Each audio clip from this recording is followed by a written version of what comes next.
கிறிஸ்துவுக்குள் மிகவும் பிரியமான தேவ பிள்ளைகளை, இந்த செப்டம்பர் மாதம் முதல் நாளிலே உங்களை சந்திப்பதில் என் இருதயம் கர்த்தருக்குள் மிகுந்த மகிழ்ச்சி அடைகிறது. உங்கள் எல்லாரையும் கர்த்தராகிய இயேசு கிறிஸ்துவின் இன்ப நாமத்தினாலும் கிராஸ் டிவி ஊழியத்தின் சார்பாக உங்கள் எல்லாரையும் இயேசு நாமத்தில் அன்பின் வாழ்த்துக்கள். இந்த புதிய மாதத்தை கர்த்தர் நமக்கு ஆசீர்வதித்து கொடுக்கும்படியாக நம்ம எல்லாரும் இணைந்து ஜெபிக்க போகிறோம். இந்த புதிய மாதம் உங்கள் வாழ்க்கையில் புதிய காரியங்களை கர்த்தர் செய்ய போகிறார். எத்தனை பேர் விசுவாசிக்கிறீங்க? ஹல்லேலூயா. இந்த செப்டம்பர் மாதத்திற்காக ஆண்டவருடைய பாதத்தில் நான் காத்திருந்த பொழுது தேவனாகிய கர்த்தர் சொன்ன கர்த்தருடைய வார்த்தை, இதோ புதிய காரியத்தை செய்கிறேன். ஆண்டவர் சொன்ன வார்த்தையின்படியே இந்த மாதத்தில் கர்த்தர் உங்களுக்கு ஒரு புதிய காரியத்தை செய்ய போகிறார். பிரியமான தேவ பிள்ளைகளே, கர்த்தர் இன்றைக்கு உங்களை பார்த்து சொல்லும்படி சொன்ன கர்த்தருடைய வார்த்தை, இதோ புதிய காரியத்தை செய்கிறேன். இந்த நாளில் புதிய காரியத்தை கர்த்தர் உங்களுக்கு செய்வதை நீங்கள் காண்பீர்கள். ஒரு நிமிஷம் என் கூட இணைந்து ஜெபிப்பீர்களா? ஆண்டவரே, இந்த புதிய மாதத்தில் புதிய நன்மைகள் எனக்கு தாரும். கேளுங்க. இந்த புதிய மாதத்தை ஜெபத்தோடு ஸ்டார்ட் பண்ணுவோம். இந்த புதிய மாதம் உங்களுக்கு புதிய ஆசீர்வாதங்களையும் புதிய நன்மைகளையும் புதிய கிருபைகளையும் புதிய செல்வத்தையும் புதிய பெயரையும் கொண்டுட்டு வரப்போகிறது. என் கூட இணைந்து ஜெபிப்பீர்களா? அன்பின் தகப்பனே, இந்த செப்டம்பர் மாதம் முதல் நாளுக்காக உமக்கு நன்றி நன்றி நன்றி. இந்த நாளிலும் அப்பா, இந்த வாக்குத்தத்த செய்தியை கேட்டுக்கொண்டிருக்கிற தெய்வ பிள்ளைகள் ஒவ்வொருடைய வாழ்க்கையிலும் புதிய காரியங்களை கர்த்தர் செய்வீராக. நீர் அப்படி செய்ய போகிறதற்காக நன்றி நன்றி. இந்த மாதத்தில் புதிய காரியங்கள் நடக்கட்டும் அப்பா. பலவைகளெல்லாம் ஒளிந்து போகட்டும் ஆண்டவரே. வேதனைகள் எல்லாம் கடந்து போகட்டும் ஆண்டவரே. பாடுகள் எல்லாம் மாறட்டும். புதிய நன்மைகள், புதிய கிருபைகள், புதிய அபிஷேகங்கள், புதிய ஆசீர்வாதங்கள், புதிய ஆசீர்வாதத்தின் நன்மைகளை கர்த்தர் உடைய பிள்ளைகள் ஒவ்வொருவருக்கு கொடுப்பீராக. கர்த்தர் இவள் எல்லாவற்றையும் புதிதாய் மாற்றுகிறார். இந்த மாதத்தில் நீங்கள் செய்ய போகிற ஒவ்வொரு காரியமும் புதிதாக இருக்கும். புதிய நன்மைகளை கர்த்தர் உங்களுக்கு துவங்கி கொடுக்க போகிறார். அப்படி செய்கிறதற்காக கோடான கோடி ஸ்தோத்திரம். இயேசு கிறிஸ்துவின் நாமத்தில் ஜெபிக்கிறோம் ஜீவனுள்ள பிதாவே, ஆமென் ஆமென். பிரியமான தேவ பிள்ளைகளே, நான் ஆண்டவருடைய பாதத்தில் காத்திருந்து ஜெபித்த பொழுது கர்த்தர் சொல்லி சொன்ன வார்த்தை, இதோ புதிய காரியத்தை செய்கிறேன். ஏசாயா 43:19 நீங்கள் வாசித்து பார்த்தா, இதோ புதிய காரியத்தை செய்கிறேன். வனாந்திரத்திலே வழிகள், அவாந்திரத்திலே ஆறுகளை நான் உண்டு பண்ணுவேன். வனாந்திரத்தில் வழிகள் உண்டாக முடியுமா? நவர், முடியவே முடியாது. அவாந்திரமான ஒரு இடத்துல ஆறு உண்டாக முடியுமா? முடியவே முடியாது. ஒரு வழி வரணும்னா அதுக்குன்னு சொல்லி நிறைய பாதைகள் போட்டு சரியாய் பண்ணணும். அது வனாந்தரமான இடத்துல வடக்கிலும் கிழக்கிலும் மேற்கிலும் தெற்கிலும் நாலா பக்கத்திலும் வனாந்தரம், வழியே இருக்காது. இங்கேருந்து கொஞ்சம் மண் விழும், இங்கேருந்து ஒரு மண் விழும், இங்கே வந்து வழி தெரியாமல் ஆக்கிடும். ஆனால் அந்த வனாந்தரத்தில் வழிகள், இதுவரைக்கும் எதுவும் நடக்கலை, ஒன்றும் தெரியலை, என்ன செய்ய போகிறோம் புரியலை, அப்படி நீங்கள் இருப்பீர்களானால் கர்த்தர் வழிகளை ஏற்படுத்தி கொடுக்க போகிறார். அவாந்தரம், என் வாழ்க்கையே அவாந்தரம் ஆயிட்டு. பாலைவனம், அவாந்தரம் என்றால் பாலைவனத்தில் ஆறுகள் உண்டாக முடியுமா? ஆறுகள் எங்கேருந்து உண்டாகும்? நல்ல மலை உச்சியிலிருந்து, இல்லைன்னா அந்த பகுதியில் இருக்கிற பெரிய மலை நாட்டிலிருந்து நல்ல மழை பெய்யும் பொழுது அந்த தண்ணீர் மலைகள் வழியாக வந்து அது புரண்டோடி வருகிற பகுதி தான் ஆறுகள். அந்த பாலைவனத்தில் ஆறுகளை உண்டாக்க முடியுமா? உங்கள் வாழ்க்கை பாலைவனமாக இருக்கலாம், ஆனால் தேவன் அதில் ஆறுகளை உண்டாக்க போகிறான். புதிய காரியத்தை கர்த்தர் செய்ய போகிறார். கலங்காதீங்க. நீங்கள் நினைச்சே பார்க்க முடியாத புதிய காரியம் நடக்க போகிறேன். நீங்களும் பிரமிக்க போகிறீங்க, உங்களை பார்த்து கொண்டிருக்கிறவர்களும் பிரமிக்க போகிறாங்க. இது எப்படி நடந்துச்சு? இது எப்படி நடந்துச்சு? நடக்கிறதுக்கு வாய்ப்பே இல்லையே.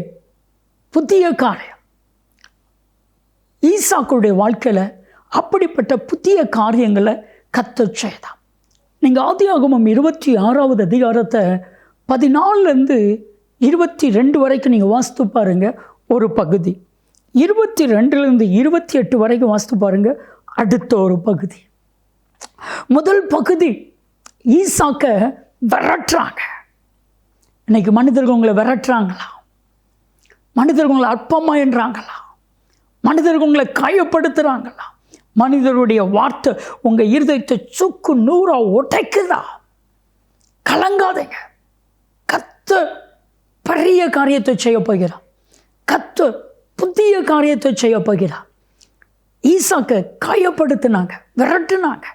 எல்லாத்தையும் எடுத்துட்டு தனியாக போனான். அங்கே போய் ஒரு கிணற தோன்றான், ஒரு துறவை தோன்றான். கோராக்கின் புத்திரர்கள் வாக்குவாதம் பண்ணுறாங்க. இது என் இடம், எங்கள் கிணறு, இது எங்கள் தண்ணி. கஷ்டப்பட்டு தோண்டினது, கஷ்டப்பட்டு உருவாக்குனது ஈசாக்கு. ஆனால் எங்கள் இதுன்னு ஈஸியாக சொல்லிடுறாங்க. ஏசைக்கு சித்தனா அப்படின்னு பெயர் வைக்கிறான். அப்பந்தான் கர்த்தர் புதிய காரியத்தை செய்கிறாரு. அந்த புதிய காரியம்தான் ரெகோபோத். ரெகோபோத் புதிய காரியம்தான் ரெகோபோத். உங்களுக்கு கர்த்தர் புதிய ஒரு ரெகோபோத்தை கர்த்தர் கொடுக்க போகிறார். ஆதியாகமம் 26வது அதிகாரம் 22வது வசனத்தை நீங்கள் வாசித்து பார்த்தீங்கன்னா, வேறொரு துறவை தோண்டினார்கள், அதில் தண்ணீர் பரிபூரணமாய் சுரந்து வந்தது. அதை குறித்து யாரும் வாக்குவாதம் பண்ணவில்லை. ஆகையால் ஈசாக்கு கர்த்தர் என்னை தேசத்திலே பெருக பண்ணினார் என்று சொல்லி ரெகோபோத் என்று பெயரிட்டான். ஒரு புதிய காரியத்தை கர்த்தர் செய்தார். ஒரு புதிய நன்மையை கர்த்தர் செய்தார். ஒரு புதிய ஆசீர்வாதத்தை கர்த்தர் செய்தார். எனக்கு தெரிந்த ஒரு சகோதரர் இயேசுவை அறியாத குடும்பத்தில் பிறந்தார். அவங்களுடைய குடும்பத்தில் 5 பேர் அண்ணன் தம்பி. 5 பேர் அண்ணன் தம்பி.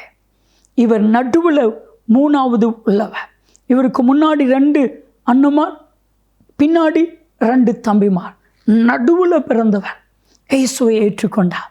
இப்பொழுது முழு குடும்பம், அப்பா அம்மா, அண்ணமார் 2 பேர், தம்பிமார் 2 பேர் சேர்ந்து கொண்டாங்க. இவங்களை விரட்டி அடிக்கிறாங்க. ஏதாவது ஒன்று செய்தால் குற்றப்படுத்துவது, ஏதாவது ஒரு காரியம் செய்தால் உனக்கு ஞானமே இல்லை, அறிவே இல்லை, புத்தியே இல்லை, எல்லாரும் முன்னாடி கேவலப்படுத்துவது. அவருடைய அப்பா அம்மா, அண்ணம்மா 2 பேர், தம்பிமா 2 பேர் சேர்ந்து அப்படி பண்ணினாங்க. இவர் கர்த்தர் ஒரு காரியத்தை சொன்னார். அதிலிருந்து நான் உனக்கு ஒரு புதிய காரியத்தை செய்ய போகிறேன். ஒரு புதிய ஆசீர்வாதத்தை நான் உனக்கு கொடுக்க போகிறேன். ஒரு புதிய வழிகளை நான் உனக்கு கொடுக்க போகிறேன். ஒரு சொன்னார், உங்களுடைய சொத்து வேண்டாம், உங்களுடைய சுகமும் வேண்டாம். ஆனால் நீங்கள் என்னுடைய அப்பா அம்மா, நீங்கள் என்னுடைய அண்ணமார், நீங்கள் என்னுடைய தம்பிமார். இந்த உறவில் மாற்றமே இல்லை. ஆனால் கர்த்தர் என்னை புதிய நன்மைகளினால், புதிய ஆசீர்வாதத்தினால் நிரப்புவார் என்று சொல்லி தனியாக போய் ஒரு சின்ன பிஸ்னஸை செய்தார். அவர் ஃபஸ்ட்டு வாங்கின லோன் என்ன தெரியுமா? 40,000 ரூபா. 40,000 ரூபாய்க்கு லோனை வாங்கி ஒரு சிறிய பிஸ்னஸை செய்தார். அவர் சொன்னார், கர்த்தர் என்னை பெருக பண்ணினார். புதிய காரியம் வந்துச்சு, புதிய ஆர்டர்கள் வந்துச்சு, புதிய வழிகளை திறந்தார். கர்த்தர் கோடிகளுக்கு அதிபதியாய் மாற்றிவிட்டார். இப்பொழுது என்னுடைய வயதான தாய் தகப்பனை நான் கவனிச்சுட்டு இருக்கிறேன். என் அண்ணம்மா 2 பேருக்கும் என்னால் முடிஞ்ச உதவியை செய்கிறேன். என் தம்பிமா 2 பேருக்கும் முடிஞ்ச உதவி செய்கிறேன். முழு பண்ணையில் இருக்கிற சொத்துக்களை காட்டிலும் பல பல பல மடங்கு கர்த்தனை உயர்த்தி ஆசீர்வதித்தா. கர்த்தர் புதிய காரியத்தை செய்தா. புதிய காரியம் நடக்கும் பொழுது என்ன நடக்கும்? இதை மட்டும் சொல்லி உங்களுக்காக நான் ஜெபிக்க போகிறேன். என்ன நடக்கும்? யார் உங்களை அற்பமாக எண்ணினார்களோ அவர்கள் உங்களை தேடி வருவார்கள். யார் உங்களை விரட்டினார்களோ அவர்கள் உங்களை தேடி வருவார்கள். யார் உங்களுக்கு அநியாயம் பண்ணினார்களோ அவர்கள் உங்களை தேடி வருவார்கள். யார் உங்களுக்கு தீமை செய்தார்களோ அவர்கள் உங்களை தேடி வருவார்கள். யார் உங்களை சண்டை போட்டார்களோ அவர்கள் உங்களை தேடி வருவார்கள். ஆதியாகமம் 26வது அதிகாரம் 27, 28 வசனத்தில் ஈசாக்கோடு யார் யாரெல்லாம் வாக்குவாதம் பண்ணினாங்களோ, யார் விரட்டினார்களோ, யார் சண்டை போட்டாங்களோ, அவர்கள் வந்து சொன்னார், மெய்யாகவே கர்த்தரோடு கூட இருக்கிறார் என்று கண்டோம். என் அன்பு தெய்வ பிள்ளைகளை, கர்த்தர் புதிய காரியத்தை செய்ய போகிறார். என் கூட இணைந்து ஜெபிப்பீர்களா? நாம் ஜெபிக்கலாம். அன்பின் பரலோக தகப்பனே, இந்த செப்டம்பர் மாதத்தில் புதிய காரியத்தை நீர் செய்ய போகிறதற்காக உமக்கு கோடான கோடி ஸ்தோத்திரம். புதிய வழிகள் திறக்கட்டும், புதிய பாதைகள் உண்டாகட்டும், புதிய தொழில் இவர்களுக்கு கிடைக்கட்டும், இதுவரை இருந்த நஷ்டம் எல்லாம் லாபமாய் மாறட்டும். இந்த மாதத்தில் இவர்கள் என்னென்ன காரியத்தை செய்கிறார்களோ அத்தனையும் ஆசீர்வதியும் ஆண்டவரே. இந்த மாதம் இவர்களுக்கு ஆசீர்வாதத்தின் மாதமாக, இந்த மாதம் இவர்களுக்கு நன்மையின் மாதமாக, இந்த மாதம் இவர்களுக்கு செழிப்பின் மாதமாக, இந்த மாதம் வசந்த காலமாக இவர்களுக்கு மலரட்டும். என் தேவனாய் கர்த்தர் புதிய காரியத்தை செய்தருளுவீராக. நீர் அப்படி செய்கிறதற்காக உமக்கு கோடான கோடி ஸ்தோத்திரம், ஸ்தோத்திரம், ஸ்தோத்திரம். உங்க நாம மகிமைப்படட்டும். இந்த மாதத்தில் புதிய காரியத்தை செய்து இவர்களை ஆசீர்வதித்திருங்க. இயேசு கிறிஸ்துவின் நாமத்தில் ஜெபிக்கிறோம் ஜீவனுள்ள பிதாவே. ஆமென், ஆமென். பிரியமான தெய்வ பிள்ளைகளே, இந்த செப்டம்பர் மாதத்தில் புதிய காரியங்கள், புதிய நன்மைகள், புதிய ஆசீர்வாதங்கள் உங்களுக்கு உண்டாயிருக்கும். நன்மையும் கிருபையும் ஆசீர்வாதங்களும் நிச்சயமாய் உங்களை தொடரும்.